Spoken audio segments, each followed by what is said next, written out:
உச்சநீதிமன்றத்தில் திமுக அரசுக்காக வாதாடிய அறிவார்ந்த மூத்த வழக்கறிஞர்கள் பதில் சொல்ல இயலாமல் வாய்மூடி மௌனம் காத்ததை நாடே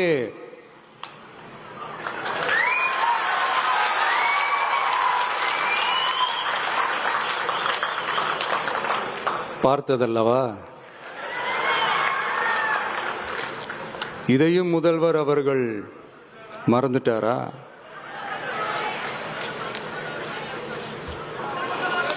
Such petition ought to be dealt with by the division bench, registering as public interest litigation in right earnest and not to be dealt with by a single bench. அதாவது பொது வழிகாட்டு முறைகளான எஸ்ஓபி அமைக்கப்பட்டு வெளியிட வேண்டும் என்ற கோரிக்கையுடன் வந்த ரிட் மனுவை நீதிபதிகள் டிவிஷன் பெஞ்ச் தான் கையாள வேண்டும், தனி நீதிபதி பெஞ்ச் கையாளக்கூடாது என்றும் உச்சநீதிமன்றம் சொன்னதல்லவா? அது மட்டுமா, கோரிக்கையே இல்லாமல் எஸ்ஐடி அமைக்கப்பட்டது எந்த வகையில் சரி என்றும் கேள்வி எழுப்பியது உச்சநீதிமன்றம்.